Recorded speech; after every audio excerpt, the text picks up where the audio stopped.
Thank you so much. Let me welcome you to this virtual panel. What do we talk about when we talk about text? We wish we could have been there in person, as we were saying. We hope that next year will be easier for us to be with you. So I'm Anne-Laure Tissut. I teach at the University of Rouen. And I'm very glad to welcome you all tonight and to introduce first Dan Beachy-Quick and then Christelle Hassoun. Thank you all. Thank you, Matthew, to have done all this work to make this possible. And thank you, Dan, and thank you, Christelle, to be there to take part in this panel. Dan Beachy-Quick is a poet, essayist, and translator whose latest books include Arrows, published with Tupelo Press, and a translation from ancient Greek poetry, Stone Garland, published with Milkweed Editions. His work has been supported by the Montfort, Lannan, and Guggenheim Foundations, and he teaches at Colorado State University, where he is a University Distinguished Teaching Scholar. And I should mention that Dan very kindly agreed to give this reading in between classes. So thank you so much. So the title of Dan's reading tonight is A Whaler's Reverie, a reading approaching Moby-Dick. Thank you so much, Dan. The floor is yours. Thanks so much, Anne-Laure, and thanks everyone. Yeah, I'm sad not to be there. It sounds so amazing, and I hope to remedy the error in the future. And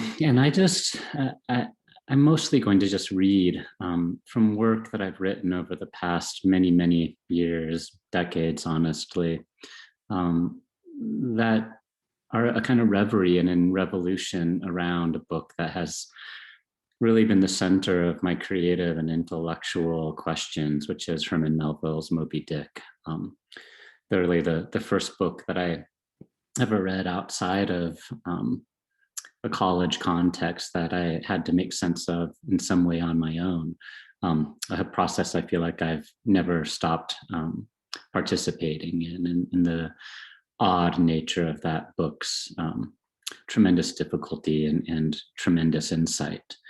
And part of that work, trying to understand that particular text, has somehow required in me an effort to write towards it poetically, and to write towards it a very particular kind of critical reverie that pretends to be criticism, but really is just the kind of difficulty that love imposes upon us who love things very dearly and are caught in the mystery of such love. So I'm going to read from my first attempt to kind of appropriately near Moby-Dick, which is to say, to find a way in writing of my own to near its writing on its own terms.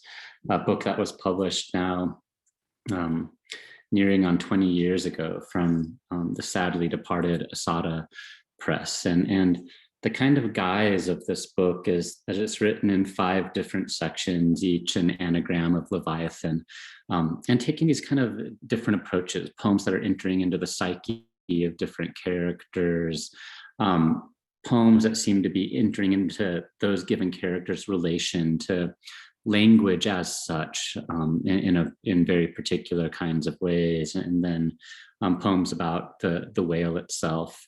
And I'll read a few of these and then transition to a book that came to me in some ways as a necessary apology for having written this book, which felt to me in the end to privilege its needing to be a book of poems and stopped being the kind of honoring back towards Melville's novel that I wanted it to be.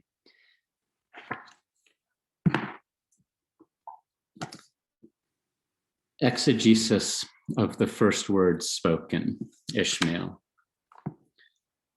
Scholar on waves, a water gazer, call me Ishmael. Re-enter my own life. Waves, they murmur, babble, waves do not articulate what the ocean turning in its bed thinks, what must be said. Sing above or the cursive pine grain of my life in the bow, and my life bayless in the bowels of the bow. I signed myself on as me to become more so myself, a study, one volume of 36 signatures, 576 pages, 9 blank for notes, and became dispossessed of all but one misspoken leaf, pro and epilogue, both. Sign your mark. I do find the escape clause titled in fine print, watermarked on condition of being or becoming me. Tar dark, thumbless or thumbed, ocean eats the nib of pen, but a nub dipped in pitch, sing above or sing below the waves, back broken by another wave. There is no air besides a nub dipped in pitch, can't help but write beneath the sea hawk's wing, the sea hawk's cry. Sign your mark. With a nail, a splinter, a harpoon in the hand, can't help but sing above and sing below, but write, but what song strides surface tension, help but write, thirst chokes and salt slakes, a contract for a name of being or becoming, ink on the line, a name or a contract for a name, a thumbprint or I, sign me on my name alone, now prophet, now leak, now bury, now speak.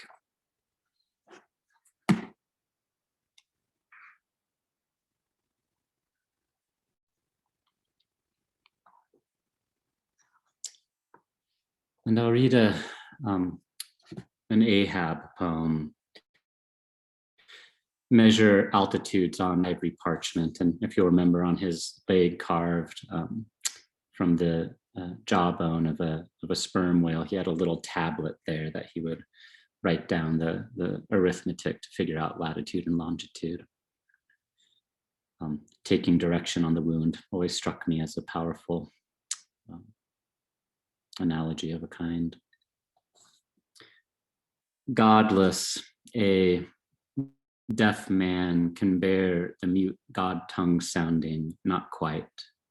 True, might bear someone might the all moments unspeech and remain unscathed, masted, mast-headed still. White whale, utter me it, you dismasted me, peg-legged me, and now my arrival ever knocks on my boat's locked bow.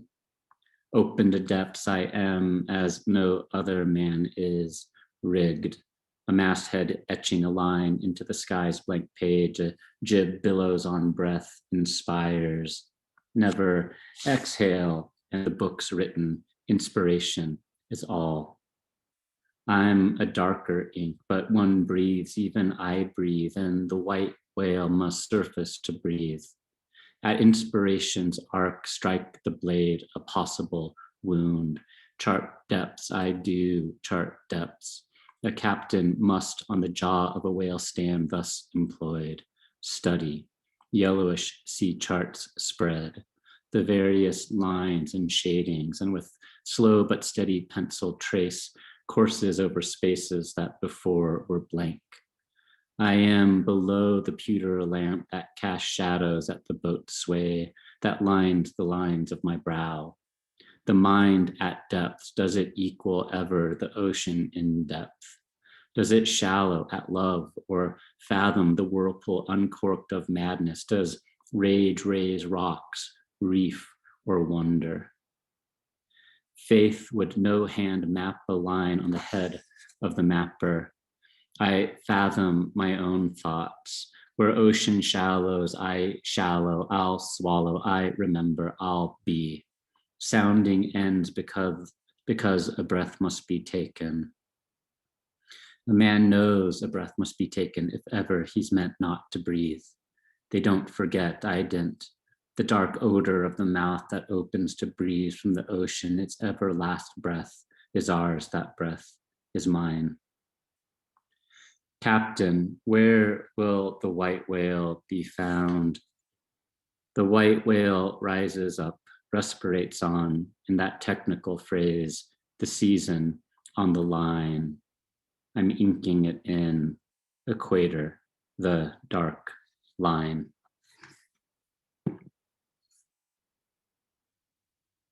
And now that we have Ishmael and his relation to Ahab, and Ahab's and his relation to Moby-Dick, and all that Moby-Dick does or doesn't represent, one poem about Moby-Dick. Theory of pursuit. There is no me minus you, and you I cannot prove. Ask the equation where that leaves me afloat, a wooden hull on waters I charted but do not know. You at depths I know, and I know you surfacing. You made of me one syllable, a single point, and at my touch whale, you multiplied wave by wave until ocean bore no nearing you, except by halving distance the wind and sail already halved. Zeno says, none touch, but I have touched and been touched both, a single point. I see you are everywhere. Sailors swear to your breathing in two opposite latitudes at once. You fold circumference into center. You tell me both are one. True, I witness, I attest. A ghost nerve electric in the ghost leg aches. My captain's leg lurks in you still, and you lurk everywhere. As I said, I wrote this book of poems about Moby-Dick that really was meant in some way to help me understand what Moby-Dick could be, to, in some sense, in some audaciously humble way, approach what that book would be so I could be more truly in conversation with it. And at some point, I felt I had made this choice to privilege the book of poems as a book of poems over what that book of poems had initially meant to do, and felt as if I had, and it's a weird way to put it, but felt I had let down Melville in a strange kind of way, that in an unexpected sense, an apology was due. And the only way I knew to make such an apology is to begin this mad process of writing a book that is finding ways to near or get toward Moby-Dick. And so I wrote this book called A Whaler's Dictionary that takes its inspiration from that 30-second chapter of Moby-Dick's Cetology, where Ishmael creates this encyclopedia of all the different types of whales, each kind of metaphorically akin to different sizes of books, from quartos all the way to duodecimos, and then famously leaves it unfinished.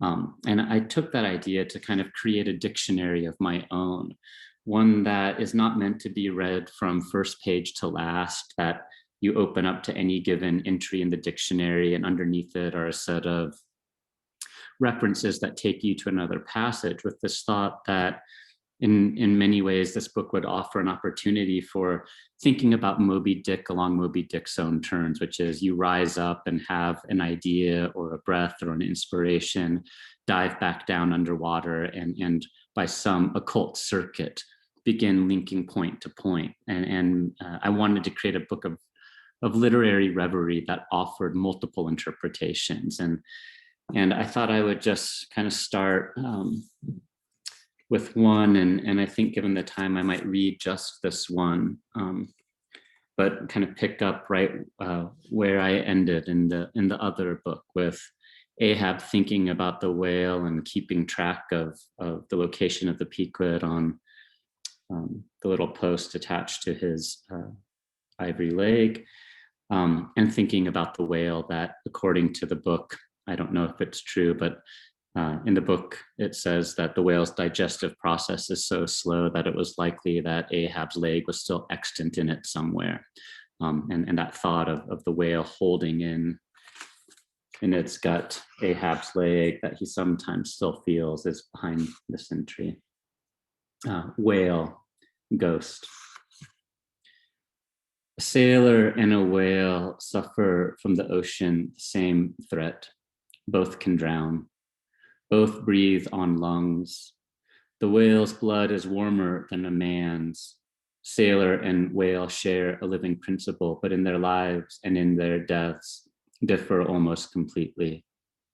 A whaler dies by falling into the ocean, pulled down by a whale, grievous injury, or the gravitational wake of the sinking ship. And his body is forever lost, memorialized only by a carved stone in a chapel, before which his family never ceases mourning, never having a body to bury so mourning could end. A whale dies by being struck when it inspires, and then pulled higher into the air, its skin stripped, its head emptied of spermaceti, its teeth yanked for scrimshaw. Then it is cast loose to the current, and as it floats away, square roods of sharks and square roods of fowls flock to it, raising a murderous din. In death, a sailor loses all proof of corporeality, and his soul seems to disperse through the whole watery element into which it's freed. A whale loses all proof of soul, all proof of the immaterial force that through its limbs drove its leviathanic wanderings, and all that remains is a body. A sailor drowns and in diving down becomes soul. A whale rises and becomes body. From far away, the waves that crash against the carcass cast a white spray, and a captain sets down in his log, shoals, rocks, and breakers hereabouts, beware. For years afterward, ships shun the place so as not to be wrecked by a danger that doesn't exist. A human ghost haunts because the soul has retained its human guise when no body remains to shape it. A whale haunts because its ghost becomes a solid mountain, and when the mountain sinks, the mark on the map still says mountain. See also death, faith, fossil, inspiration, leg, ghost, scroll, skin, tablet. Thank you.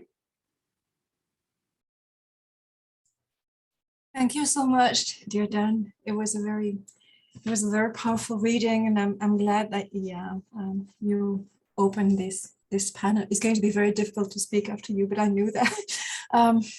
We have 10 minutes for questions, comments. Okay, I will. I will jump in as a fellow obsessive over Moby-Dick, which I read in 11th. First time I read in 11th grade as a as part of the forced march of American students. They often, at least in the 80s anyway, still encountered Moby-Dick in the way in which you might encounter Hamlet.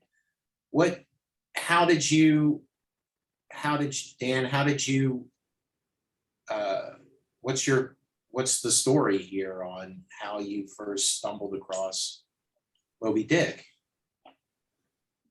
Yeah, it's a kind of like humbling story in a way. I was doing my English major and studying art history and wanting to double major in that. And I never was one who really kept track of credits and whatnot. And it was November of 1995, and a professor I had never taken a class from said she had run my credits and that I was graduating in a month, which for some reason I felt helpless to say, could I stay in a little longer and finish my other major?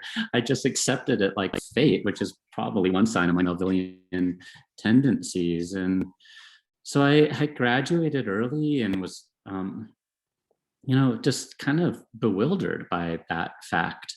And I had gotten a job at a little cafe where, for better and worse, I was unsupervised and there weren't many people in, and an unlimited coffee supply. And I had gotten that degree and just felt like these radical voids inside my education. The primary one of which, for whatever reason, was that I'd never read Moby-Dick. And I just thought, how can I think of myself as aptly educated in what I most love without ever having read this? And so I would pour myself a cup of coffee at this cafe and would just read all day, except when I had to stand up and serve a customer. And it's one of 2 books in my life that I got to the last page and was so shattered by something in it, though shattered in what way I didn't quite know, that I just started it over again and read it twice over, and felt even then, you know, in my early 20s, just this sense that there was something about that book that I would have to return to. And I think it was some incipient sense that every question I had about what the work of making poetry might be and mean in the world was somehow embedded within it. You know, this sense that it contained questions that I didn't yet know how to ask. And then I returned to it in graduate school when I felt really disenfranchised by the thought of workshop and the way that poetry was, it felt to me, being given to write. And I thought, you know, I'm done with all of it. I'm going to go back to Moby-Dick and write poems about Moby-Dick. And just, that's what I did. I didn't show anyone the poems. I just had this eccentric, quiet, very private project. Mm-hmm. It's funny because I've got a 9-year-old son, and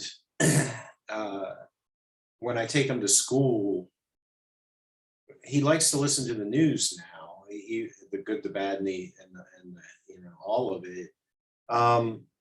And so, with the way the news is right now, it's always on my mind because of the little joke at the beginning about, you know, one Ahab goes to sea on a whaling voyage or whatever. Then there's the like war in Afghanistan. And so I'm trying to explain to him what's going on in the Ukraine and, you know, this sort of stuff. And, but if it's not that, it's something else, you know what I mean? Like something is always dragging Moby-Dick into my life. I don't know if you've had a chance to read that. It's called Ahab's Roiling Sea, I believe is the name of the book. Do you know this book? It's a naturalist. It's kind of what you're doing, you know, except from the point of view of a naturalist who's using his engagement, and he does answer those kinds of questions like, what would Ahab's legs still be in there? What is the digestive cycle of the whale and all of that? And my daughter, I've got a 21-year-old daughter, and she gave that to me for Father's Day, maybe 2 years ago. And so I really enjoyed, Ahab's Roiling Sea by Richard J. King. And so I recommend that to you. I'd be very interested in hearing what you think of it. But when I was reading it, so my daughter, you know how it is. It's like, well, I can always get him a book about Moby-Dick, you know. There's actually a good one. And so she gave it to me, but it's got photos in it. And one of the photos is by a marine photographer who's very distinguished, named Tony Wu, W-U, who I went to high school with. And it's of a pod of whales and in Norfolk, Virginia. And Tony now he went to Brown, and then he lives over in, he might live in Singapore. He's like kind of always diving and shooting in that part of the world. And he's somebody really, can tell you sort of how empty the seas are, because that's what he does. And, he was a very, thrilled to have a picture of his in Ahab's Roiling Sea. And I asked him, we went back to it, 11th grade, we had the same teacher, we were in the same class, we read Moby-Dick together. And I always felt that experience, it was a very kind of wacky teacher, made you listen to whale sounds and, and turned off the lights and you lay down on the floor, one of those kinds of teachers when you're in the 80s and, it's Reagan America, but you've got the hippie English teacher. And I said, I think that experience has a lot to do with why I became an English professor and a writer. And he said, why do you think I do what I do? So it is this talismanic book that that does touch people and interconnect people. Do you have a group of Ahab aficionados that you hang with? Or is it a private passion? Well, I just taught it again for the first time in 10 years last spring to a group of graduate students and kind of witnessed it work its reverberations all the way through that group and tying into their deepest concerns of the day, which are so radically present inside Moby-Dick. That of racism and ecological disaster that you feel rampant through there. And we had very intense, difficult conversations that in the end, I think led at least me and a number just to feel that there's something nearly prophetic about the nature of that book, which seems always to be riding out ahead of the difficult experiment that America as a country might be. And points out our complicity within that experiment in ways that I find both awe-inspiring and awful, as those seem cognate to one another.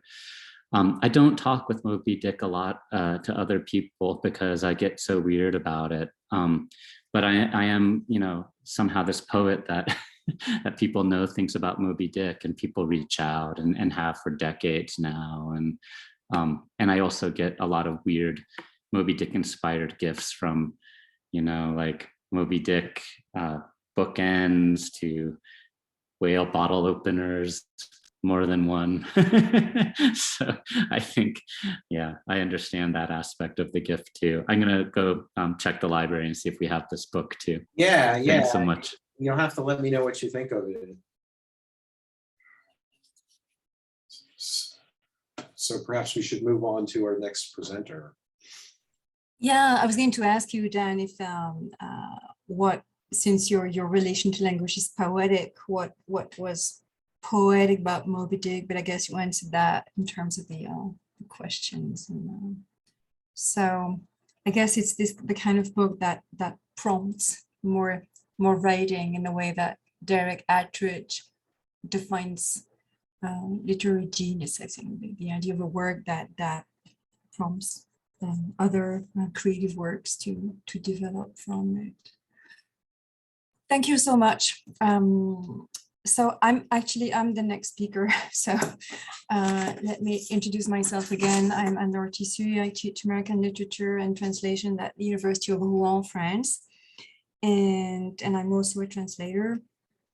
And tonight I'm going to talk about a collection of stories by Russell Banks entitled A Permanent Member of the Family, trying to focus on the very elusive notion of voice.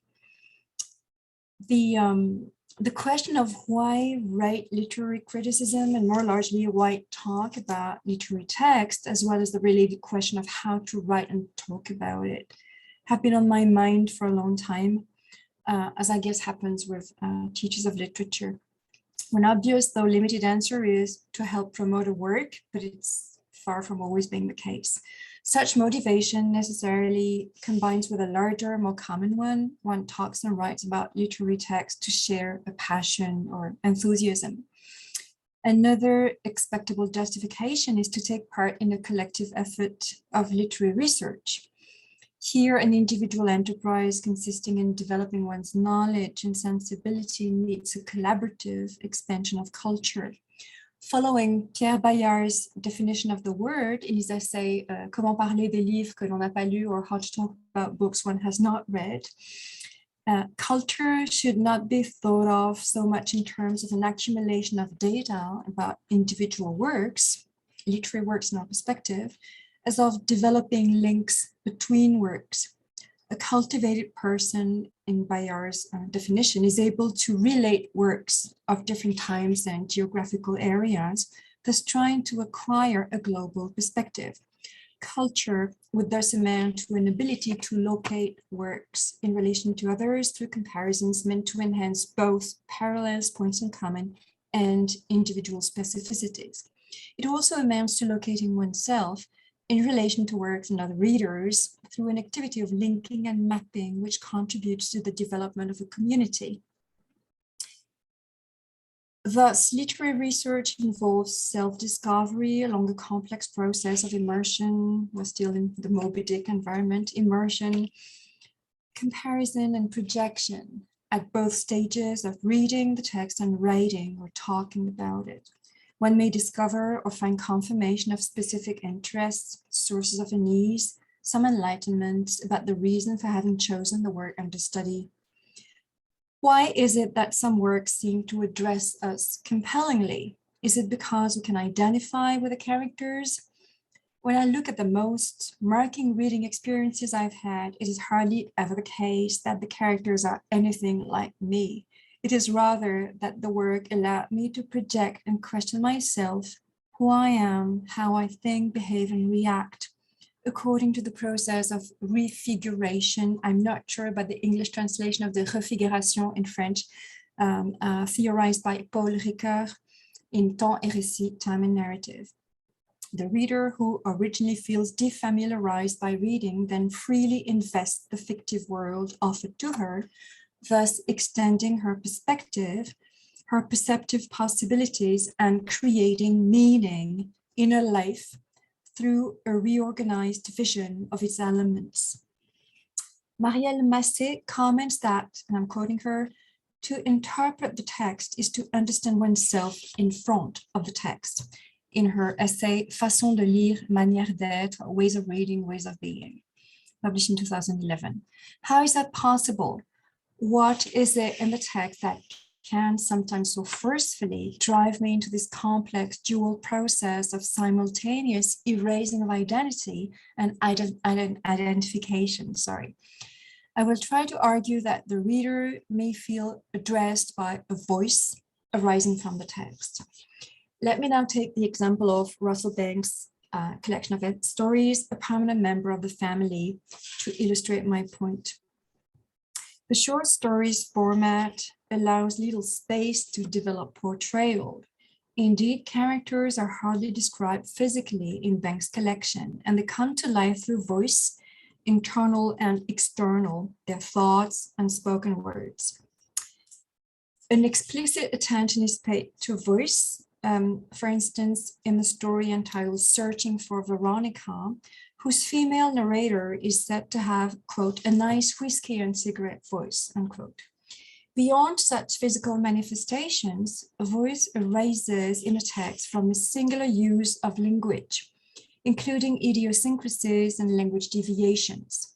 It also involves an interaction as the reader silently voices the text and projects her own sensibility and desires upon the text in response to some of the stimuli or potentials offered by the text.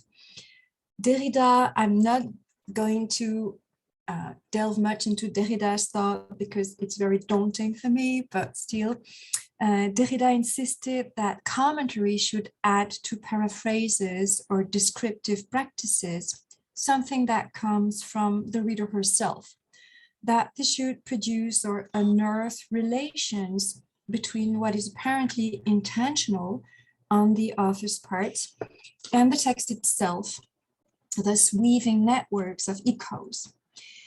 If one tries to find such relations in Banks' collection, a number of recurring concerns appear. Delusion is one of them.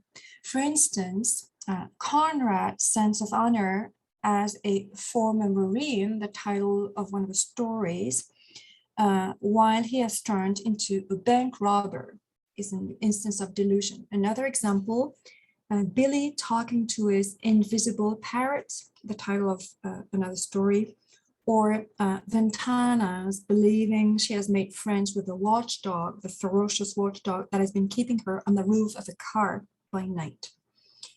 Even though it is not explicitly associated to aging in the stories, delusion would seem to be related to the difficulty experienced by the characters to accept their diminishing abilities.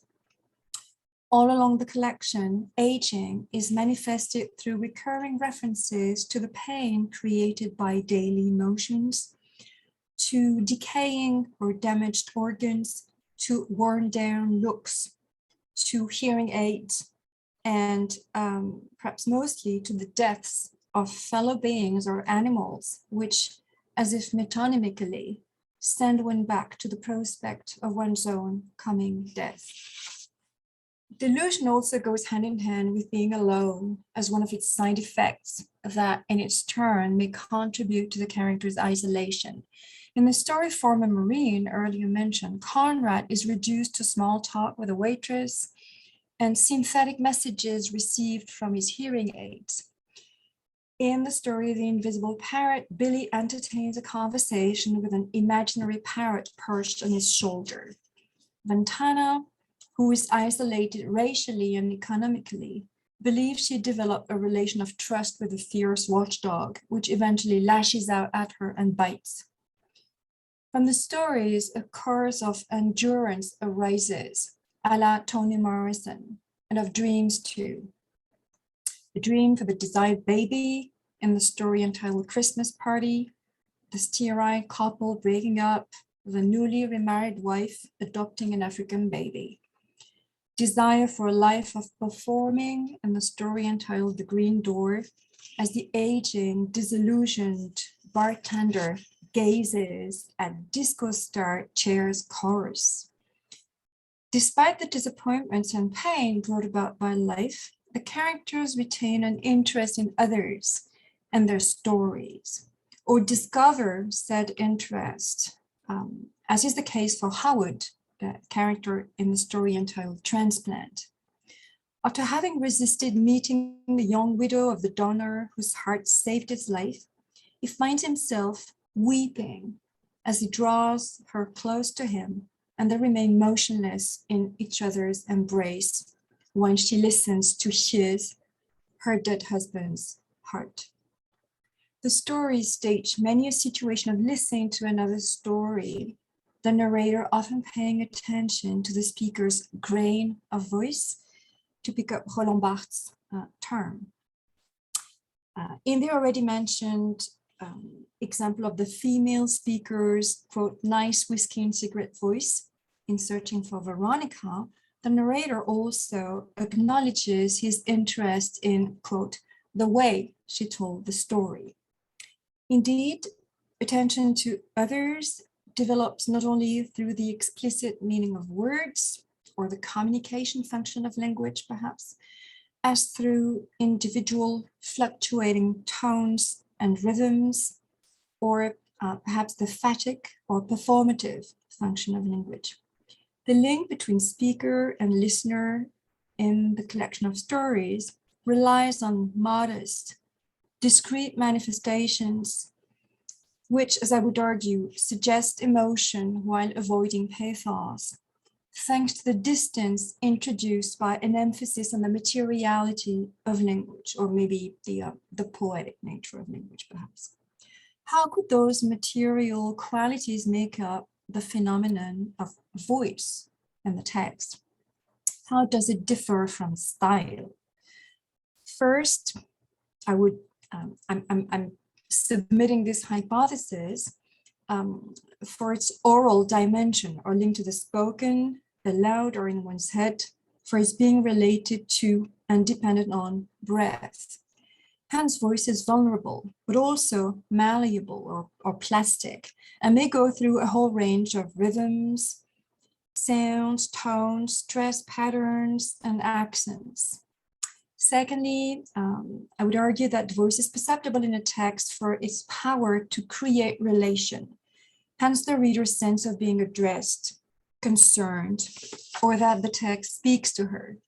Voice would then refer to a complex process involving several parties into a fluid, unpredictable interaction, continuing after the reader has put the book down.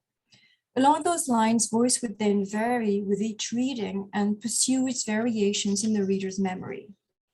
In my case, I found myself responding to Banks' collection most intensely on reading a number of language deviations or detours all related to powerful emotions. For instance, Conrad's complaining about his son's careless silence goes through light it is, quote, I wouldn't mind any kind of news actually.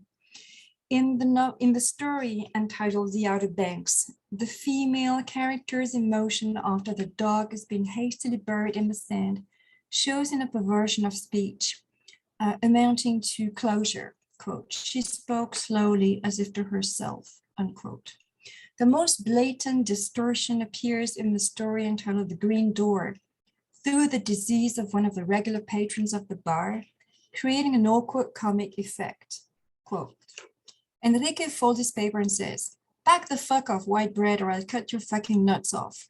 Enrique furrows his brow like he's going to cry. He looks first at me, then at Aline and says, Jesus Christ, I don't know what made me say that. I'm really sorry, man. I got this disease. It's like a kind of autism. It makes me say shit I don't want to say. I apologize, man, end quote. Is that a statement about the conventions of dialogue, the acknowledged need for decorum, sometimes bearing truer feelings? Or just as much could the disease point towards the warping of discourse caused by the power and seduction relationship, almost always involved in a dialogue? The collection abounds in examples of daily conversation rich with cliches, or at least predictable turns of speech or ready-made phrases, all claims of power to some extent. For instance, Billy, as a favor to the Black woman who is kept waiting by the Chinese cashier, blurts out, hey, missus, you got paying customers here. Or in the story entitled Big Dog, Eric's delivering the news of his having been awarded the MacArthur is met with passionate, cliche expressions of admiration, which soon turn out to actually convey spite and envy. As the friendly party degenerates into a fight, unearthing frustrations and jealousy, controlled, decorous language veers into an unbridled expression of desire, aided by unrestrained drinking. Throughout the collection, predictable language contrasts with singular individual discourse, offering its gold nuggets to the reader's eyes and ears. For instance, in the story, one of those striking phrases is the word snowbirds. It's one of those marking images which gives its title to one of the stories and reappears in the story entitled The Outer Banks, about the retired couple who decides to visit the places they've been dreaming of, quote. There were no children or grandchildren or other close family. They were free as birds, snowbirds, they'd been called in Florida and out in Arizona, unquote. Only the image of freedom and lightness is tainted by the shadow of aging and of narrowing down possibilities. Theirs is an ultimate freedom before being relieved of the weight of living, as discreetly hinted at by the unexpected lightness of the dog's dead body, quote. He kneeled down and gently lifted the dog in his arms, surprised that she was not heavier, unquote. Associated as it is with death, lightness acquires connotations of vulnerability that twist the potentially joyful image of birds. This is all the truer for the reader who was earlier struck by the opening of the story entitled Snowbirds. The beginning of George and Isabel's vacation in Florida being marked by the former's sudden death, leaving his widow to explore alone a newly acquired freedom, quote. Then barely a month into that first winter, at the end of his fourth tennis lesson at the Flamingo Park Public Courts, George dropped to his knees as if he'd won the final at Wimbledon and died of a heart attack, unquote. The kneeling posture, that of the supplicant, later echoed in The Outer Banks, here associates triumph to death, Many of the phrases that stayed with me after having read the collection thus combine antagonistic connotations or qualities. For instance, beauty and pain in the case of the expression sting your heart, to be found twice in slightly different forms in the story Lost and Found. This is how Ellen describes her feeling of being alone in the world to Stanley when they meet at a professional convention and almost have an affair. Quote, crowds can sting your heart when you're alone in the world, like me. He liked that phrase, sting your heart, not something Sharon would say, unquote. Sharon, his wife, to whom he decides to remain faithful, although it took Ellen to his bedroom. Years later, they meet again at a similar convention, and the suppressed memory returns to him. He explains to Ellen, the truth is, I didn't want to remember. I didn't want to remember what I lost that night and what I found. I wanted to forget that too. He hears himself say, my heart got stung. I could feel it beating. And for the first time in years, maybe in my whole life, I knew I was alive. And it scared you. It's like, if you know you're alive, you know you're going to die, unquote. So the power of the phrase is made explicit, as well as its associating life and death. And the marking phrase returns almost spontaneously. Such phenomenon may be emblematic of the reader's possible experience, the marking phrase returning and coming to enrich the reader's vocabulary. I'm going to skip a passage because I'm almost out of time. So there's a whole thing in the collection about the infectious, what Banks calls the infectious power of words, and which generates a kind of fear, which may amount for a number of deliberately maintained ambiguities or uncertainties in the collection. Such as at the end of the Outer Banks, as the couple tries to look ahead and plan more visits, they come up with a blurred picture, only imperfectly covering the certainty of coming death. Quote, Ed said, could keep going, you know, head for Cape Canaveral, check out the Space Center and all.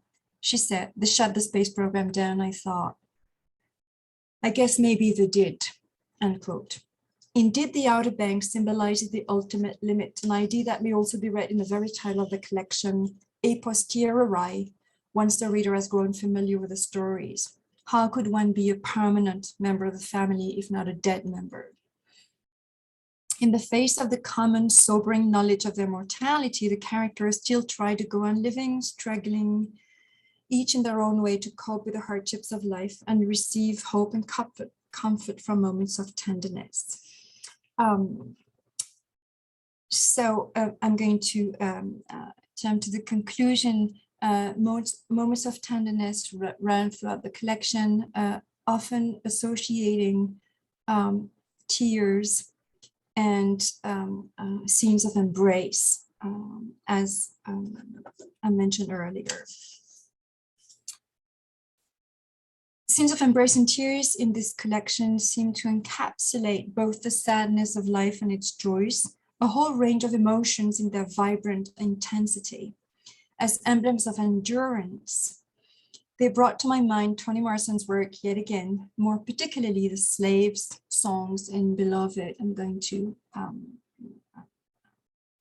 just quote at the beginning. They sang it out and beat it up. They sang the women they knew, the children they had been, the animal they had tamed themselves or seen others tame. They sang of bosses and masters and misses. And they beat the women for having known them and no more, the children for having been them, but never again, unquote. And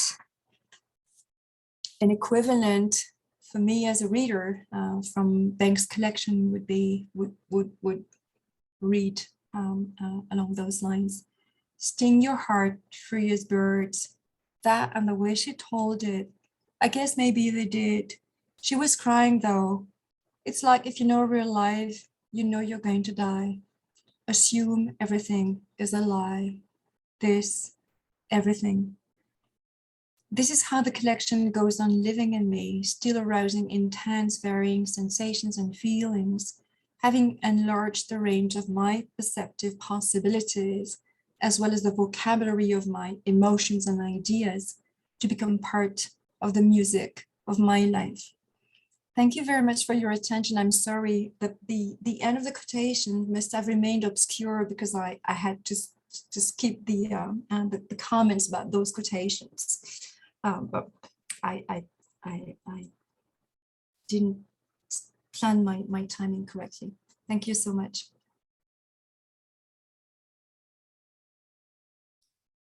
Thank you. I don't know if I wonder if it's a collection of stories or if Russell Banks' work is taught, is much taught in the US, if it's taught at all. It isn't in France, but I recently developed an enthusiasm for his work, and I think it's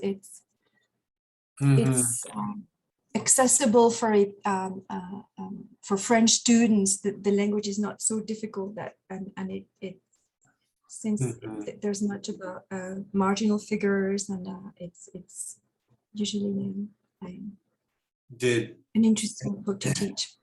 Anne, did you want to? What's your experience? Do people teach Russell Banks? Oh, I don't have an experience of teaching Russell Banks, because I guess, I'm teaching this. I've been teaching this collection of stories for a couple of years, but I'm not. I doubt that. Well, I'm not sure. We're torn between, teaching the classics and teaching very contemporary books that we expect the students may take to, or that maybe they could. So I think that the students really respond to his works because it deals with those issues, those experiences everybody goes through at some point. And well, as an American, I can give you one American's thoughts on Russell Banks. And what I would say is that, again, I'm 55, and in the 80s and 90s, I would say Russell Banks was very well known in America, and that the book that broke him was Continental Drift. And Continental Drift was big. I mean, it's hard to even kind of talk about books, now in America anyway, sort of being big. But Continental Drift, was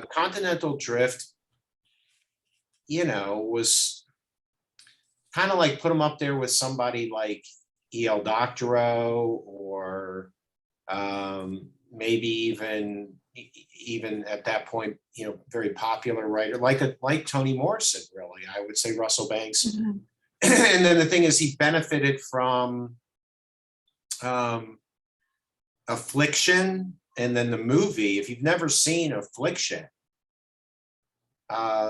which is based on a Russell Banks, Affliction is incredible as a movie. It stars Nick Nolte and James Coburn. James Coburn is incredible in Affliction, and it's Russell Banks. I mean, the thing about Russell Banks is that Russell Banks, to me as an American, you didn't read Russell Banks like we're talking about Melville here, frankly. I mean, to me, he was kind of like a meat and potatoes stylist, but nobody explored more powerfully, really dark themes, frankly, like the cycle of family abuse, where James Coburn now is the older father and Nick Nolte is the son. And ultimately, the story Nick Nolte has pledged his life in an odd way, although he's driven himself into alcoholism, to not be his father and not be abusive. And in the climax of the movie, Coburn finally snaps Nick Nolte, and Nolte beats the crap out of him. And you see this smile come across Coburn's face that is like, I got you, you're mine forever. And I'm enjoying the fact that you're killing me right now because you thought you would not be like me. You are me. And it's one of Coburn's greatest performances, and it's such a dark film. I mean, it's the darkest film about like male father-son abuse I can name offhand. And then The Sweet Hereafter, you know, with the story of the bus over the cliff. I mean, and Continent, nobody could get away with this at that run that Russell Banks had in the 80s and 90s. And that kind of serious, dark, but middlebrow, honestly, to a certain extent, you know, like Joseph Heller to me, you know, that sector of the market has really collapsed, I think, in America. Well, I just want, I hope I didn't, I meant, you know, I should draw the line between teaching at university, in the French university, in English departments, and popularity among readers. Russell Banks is big among French readers, and the readership is extensive. Philosophers have been writing about the sweet hereafters, like Claude Romano. The Darling has been a tremendous success. So his work is acknowledged by publishers, readerships, and critics.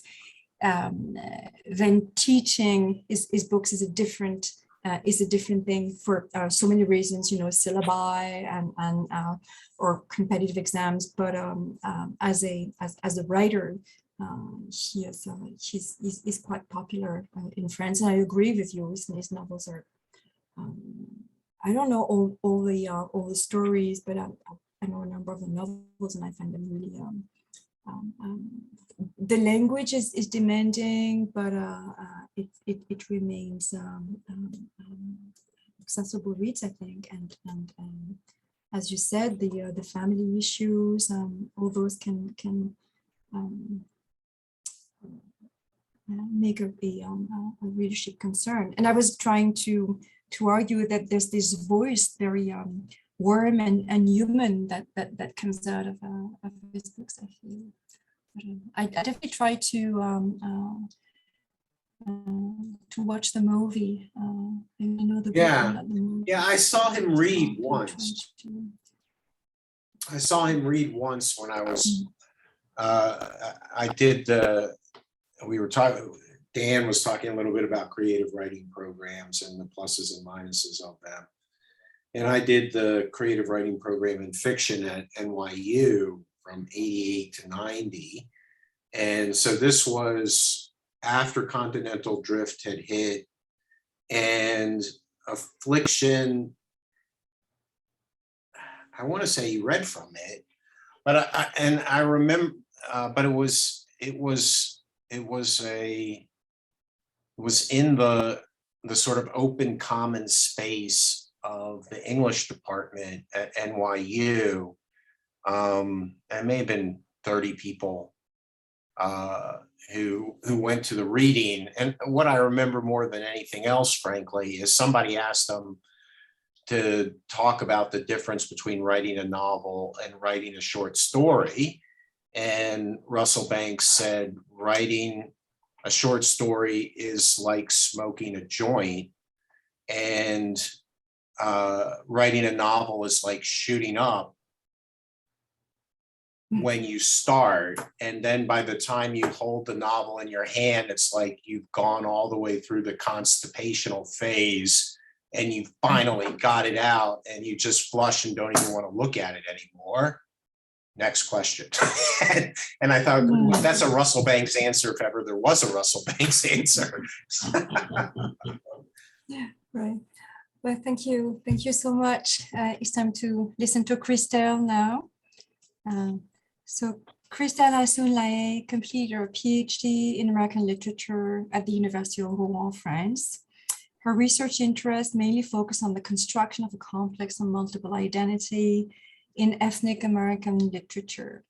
Her PhD dissertation aimed at showing how writer Maxine Hong Kingston uses various forms of transgression as a way to play with the notion of boundaries and to create and define new ones in her portrayal of American identity. Christelle Soon-Lahaye took part in several conferences in France, and she published articles on Toni Morrison and Maxine Hong Kingston. The title of a paper tonight is Reinventing History Stories, and Christelle can tell us how to read that mysterious title with Maxine Hong Kingston. Thank you so much, Christelle. Thank you, Anne-Laure. Can you hear me well? Yes. We can hear you fine. Okay, yeah. Okay, great. Yes, thank you, Anne-Laure, for letting me participate in this panel, and thank you to the organizers as well for this online panel. Yeah, okay, so the title of my paper, I don't know how to read it, there are several ways to read it, I guess. So I'm going to tell you about Maxine Hong Kingston, the woman warrior, more particularly, and mostly about the controversy that followed the publication of this work.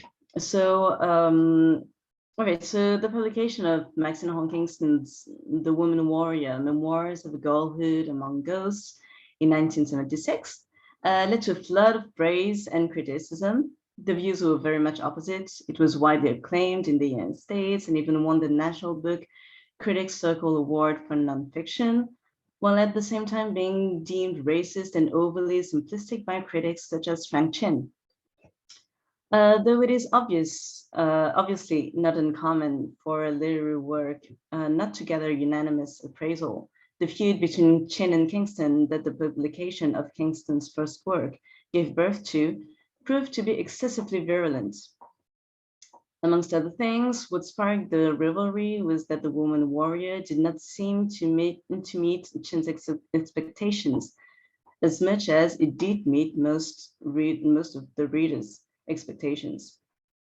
The reception of Kingston's first work is therefore what was at stake there, and inevitably raises the question of the role of a literary work and its duties to its audience, who in that case did have specific expectations from an Asian American writer. So this paper aims at showing how Maxine Hong Kingston's text reflects the unique and incomparable experience of Asian Americans, and more specifically Chinese Americans. I'll first confront Kingston's work with the expectations of the Western reader, before focusing on the criticism made by some Asian American critics and writers, one of them being Frank Chin, of course, at the time of the publication. First, through the study of the case of the legend of Hua Mulan, before calling into question their claim asserting that life writing has always been a typically Western genre. So at the time of the publication of The Woman Warrior in 1976, several works of other Asian American writers had already been published. Although the label Asian American literature had by then made its appearance, the category had not had much of an impact on readership yet, meaning that some works might have gone unnoticed by most readers. Despite the publication in 1974 of the first anthologies of Asian American literature, such as David Sin-Fu Won's Asian American Heritage, an anthology of prose and poetry, and an anthology of Asian American writers, which was written by several Asian American critics and writers, amongst whom Frank Chin. Only a few works written by Asian Americans were known to the public. One of them was Jade Snow Wong's autobiography, Fifth Chinese Daughter, published in 1950. Fifth Chinese Daughter is one of the works that set the tone for mainstream American readers, who would from then on expect the same kind of literary work by other Asian American writers. That is an autobiography describing the writer's life as an Asian American man or woman, in that case woman, trying to find a balance between their American life and the Asian traditions and culture in which they were brought up. The autobiography's popularity was mainly due to the way Jade Snow Wang presented Chinese habits and customs, making her work almost seem like a kind of introductory guide to Chinese culture for Western readers. So when The Woman Warrior was published, most readers read in it what they had been hoping to find, be it confirmed or challenged.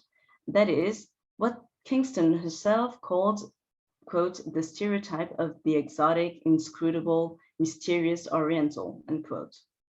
Most reviews of the time focused on the Chineseness of Kingston's work and all that it implies, like Barbara Burdick's review in the Peninsula Herald, quote, no other people have remained so mysterious to Westerners as the inscrutable Chinese.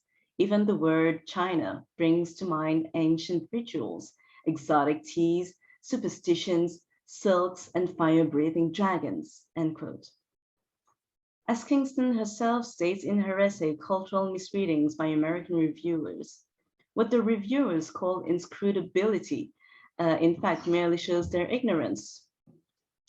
This unknown and hardly comprehensible culture makes the reading all the more delightful to the Westerners, who, when reading Kingston's work, take pleasure in supposedly learning more about this obscure, baffling, and faraway place that is China, imported to the United States by its immigrants.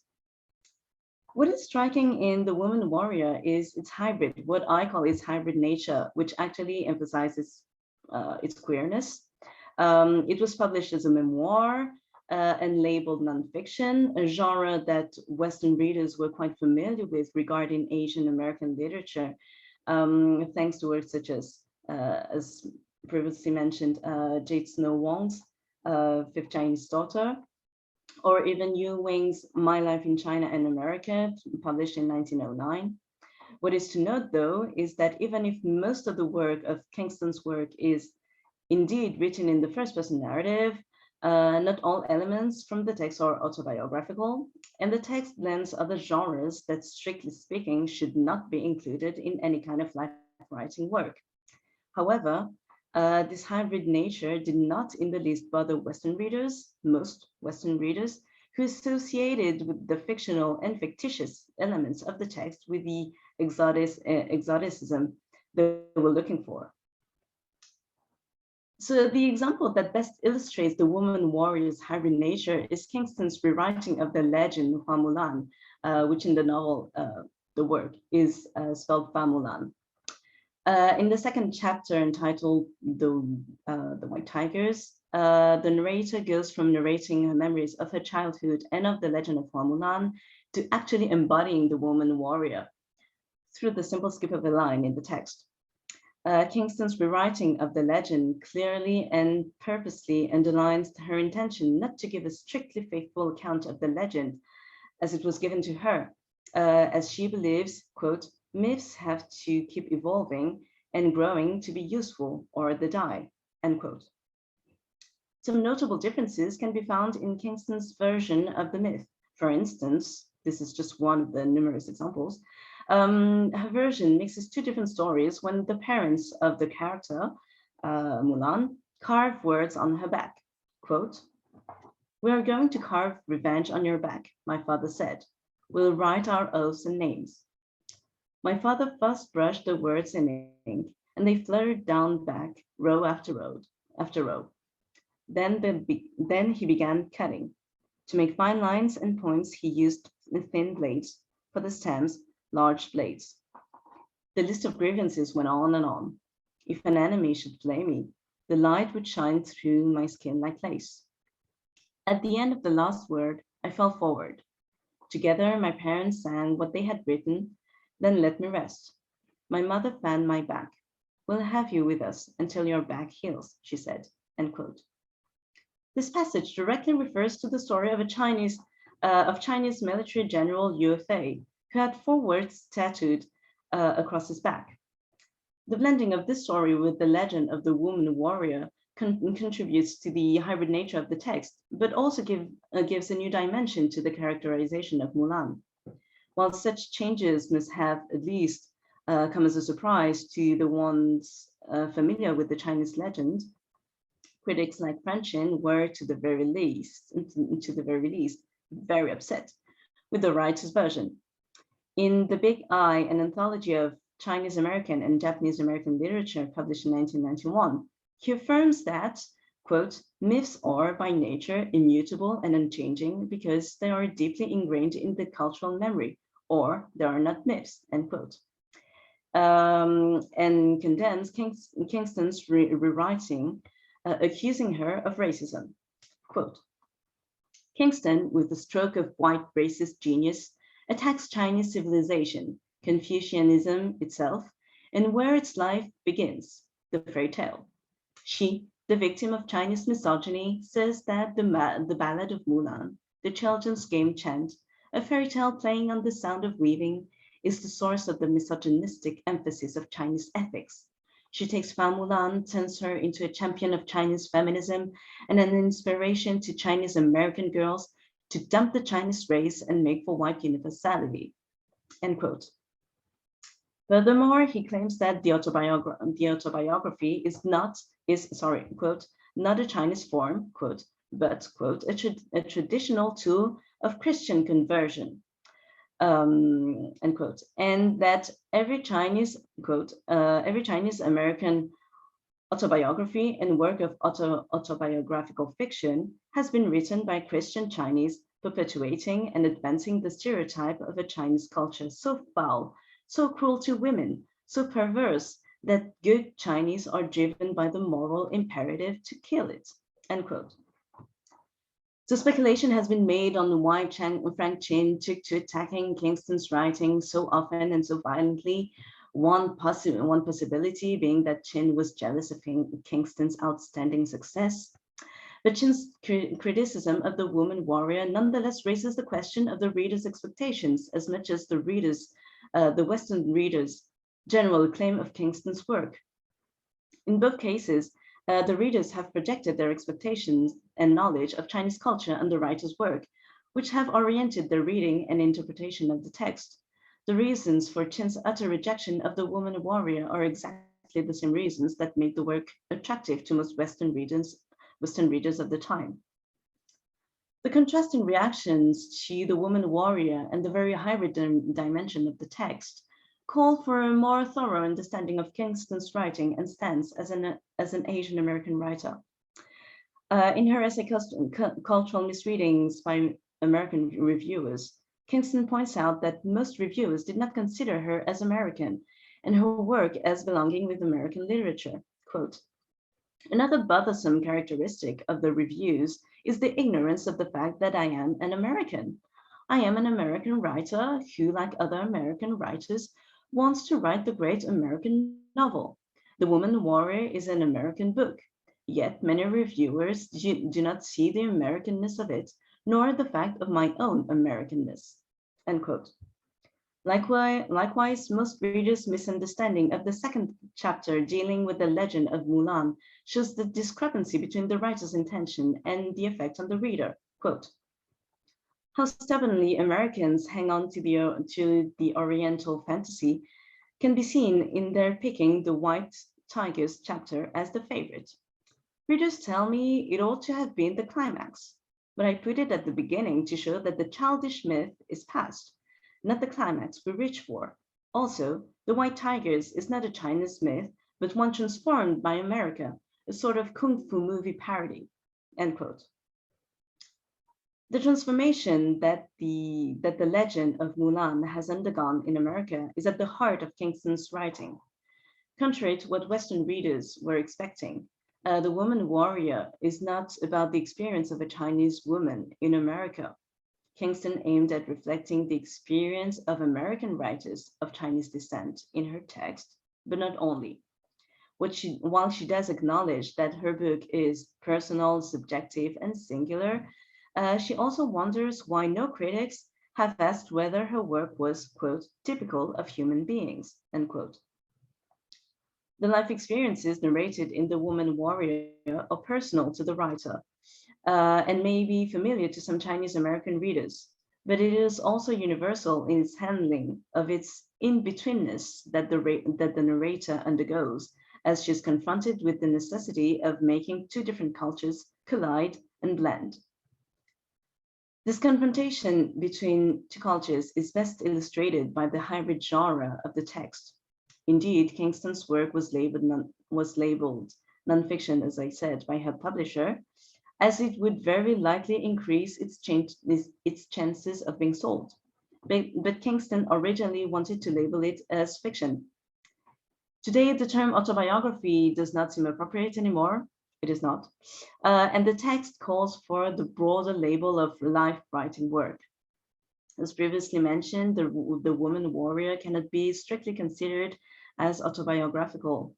The use of fiction, legends, and storytelling in the text requires a new definition of the genre. Contrary to Chin's assertion that Asian American writers should stick to the myths as they were taught to them, and the literary genres that have traditionally been associated with the culture, Kingston plays with the literary genres that she has inherited both from her Chinese culture and from her American culture in an attempt to define her own reality as a writer. So to conclude, I would say that today the Woman Warrior is still widely perceived as nonfiction. I would personally argue that although it indeed belongs with the life writing genre, the text is nonetheless fiction. I personally do not see how we could call it otherwise. And this inevitably calls for a new and even more complex definition of the genre.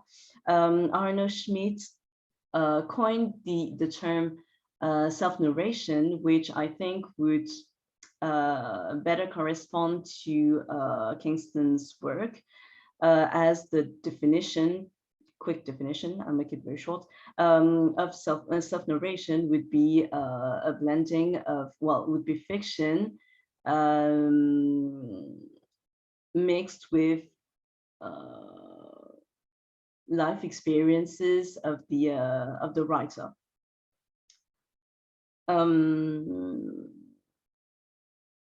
Yes, sorry. Okay, so yes, so the Woman Warrior inevitably calls for a new and even more complex definition of the genre. And Kingston played with the this genre, the autobiographical genre, while reinventing Chinese myths at the same time. A necessary step to portray her experience as a Chinese American as accurately as possible. Although our expectations as readers do influence the way we read, Kingston's work provides a surprising and unique reading experience by breaking away from the codes, so as to offer her personal view of human experience, as she hoped it would be perceived as, in order to enable us to identify with her story and characters regardless of our origins. Thank you. Thank you so much, Christelle, for this paper. I'm sure that The Woman Warrior is a book. I very carefully said a book. I don't want to say anything about its genre, but it's a book that I guess is quite widely taught in the US, or has been. And I remember, I wonder if you were part of this conversation, but I talked about this book with an American friend who was also a teacher, and she said to me that it was difficult to find people specializing in Maxine Hong Kingston's works, because they would be either in post-colonial studies but not necessarily in the literature department, and that's this difficulty to put her work into definite categories made it a slippery object. So I wonder if this is the case. I know that this is part of the your interest in the work, the fact that it does not really correspond to exactly to well-known categories, or I wonder if you want to expatiate on the idea perhaps of the canon and what she does with them. Yes.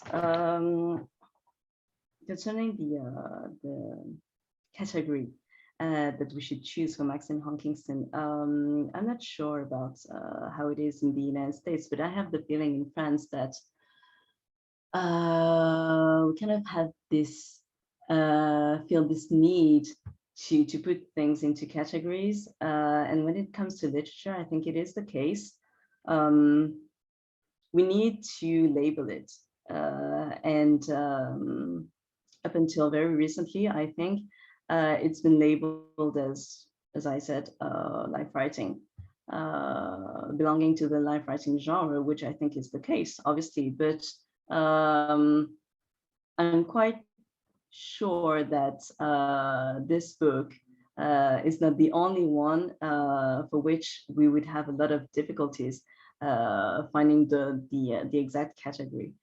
When I remember when I was working on my PhD, I tried to find in what kind of courses the woman warrior was taught, and indeed I do remember that it was not literature at all.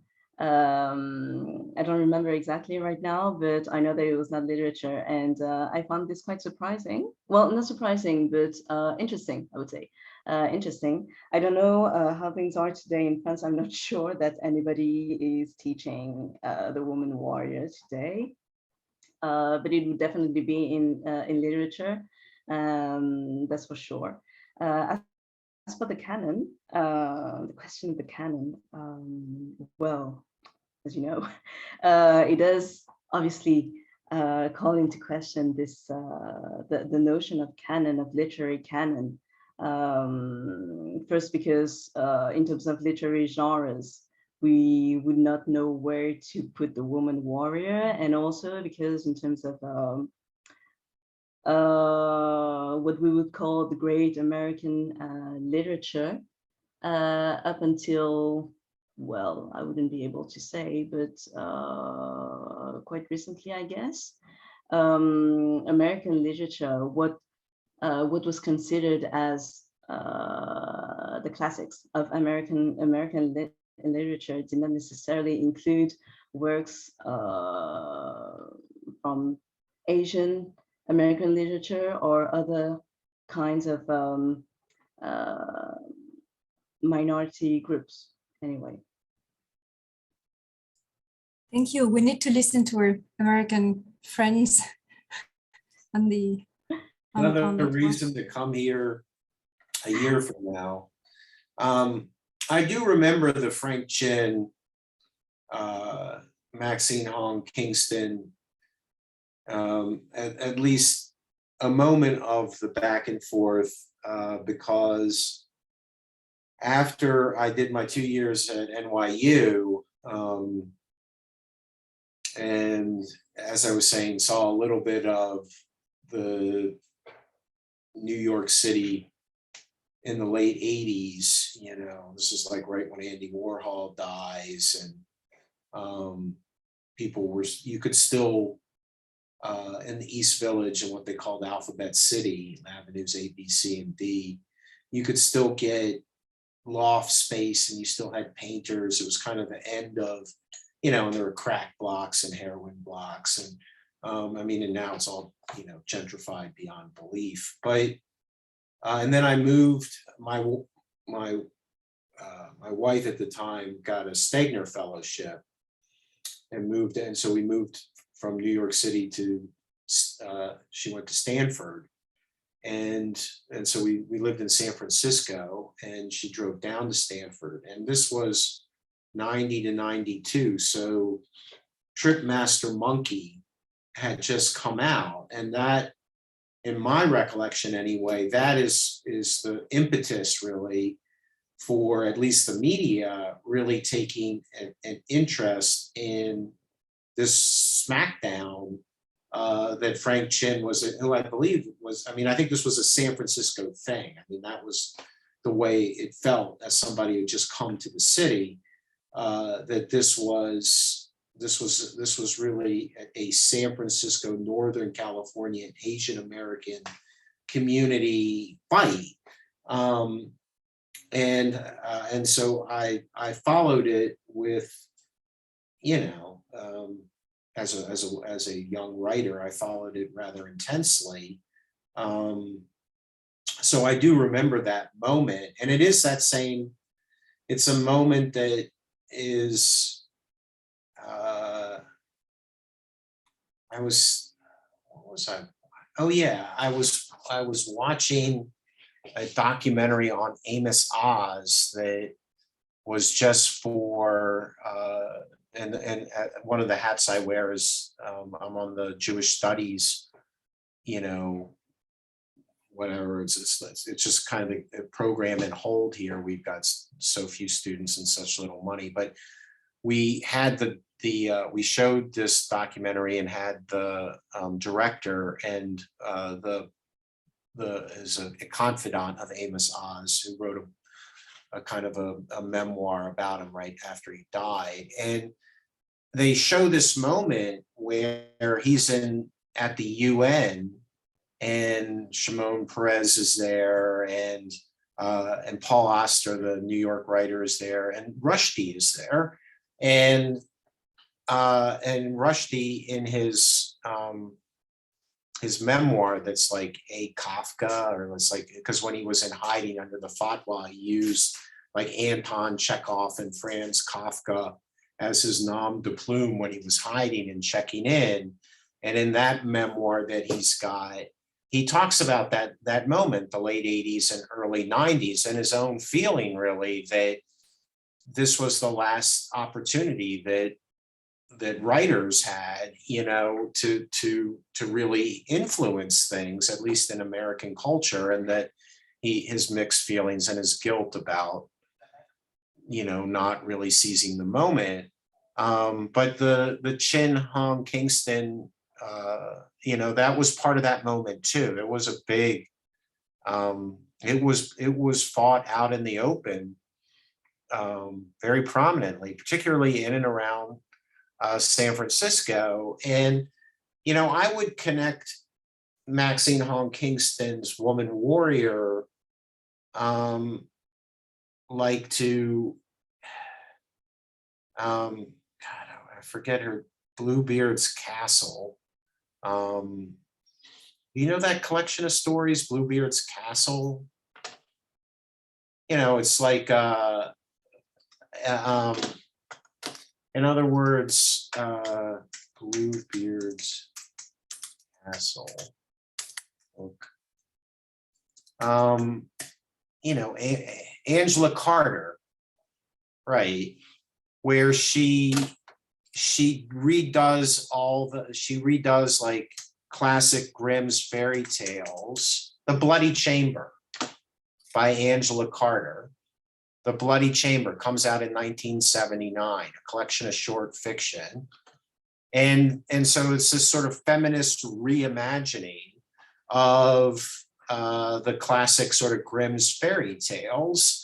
And Maxine Hong Kingston's Woman Warrior was, at least initially, as far as I understood it and people around me, was that it was this sort of, you know, hip progressive feminist intervention into a kind of world mythology, really, as well as this sort of radical way in which she could take the stuff and really personalize it as a mode of interpreting your own family and your own identity. And that's what made it such an exciting book. And it was part of that, to me, that is still like being on the web and seeing on LitHub that somebody's going to do a book about Gatsby, but from the point of view of the women, which is a new book that's coming out. Like that whole sort of postmodern reimagining of the classic, you know, that Maxine Hong Kingston did that for that sort of like sector of that sort of space. And and that's why it had this sort of like big footprint, you know, like Beloved had a big footprint, and that it wasn't just life writing to me, you know, at least in its sort of big phase.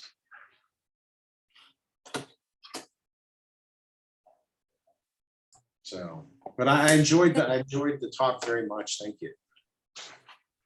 Yes, thank you very much.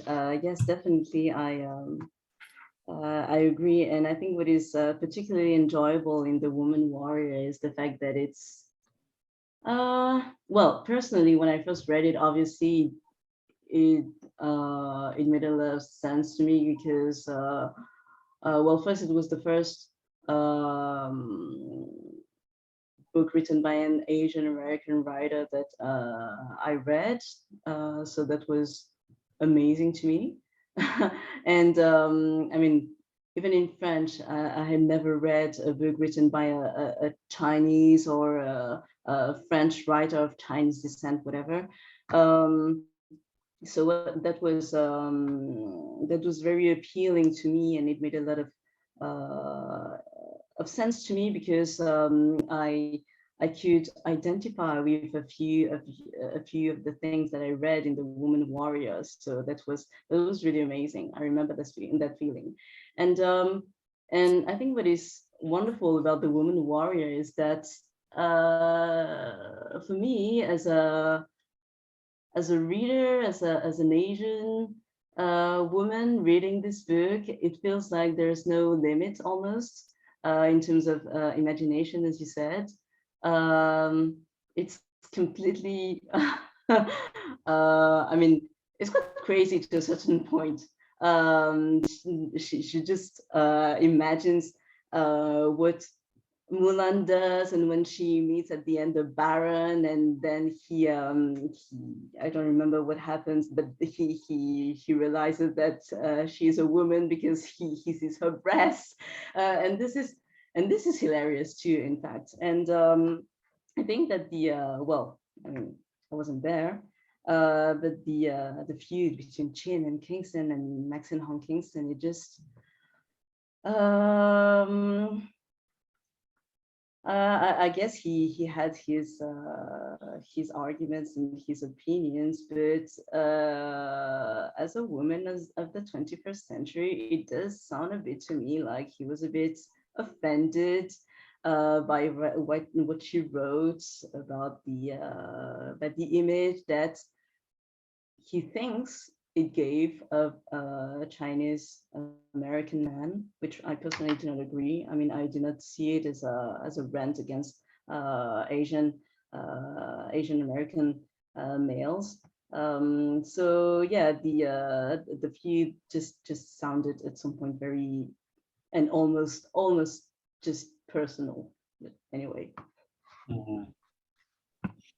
Yeah, it came across that way. I mean, I think a lot of people locally, again, this is this moment where, like I said, you still, you know, the same time this is happening, you've got like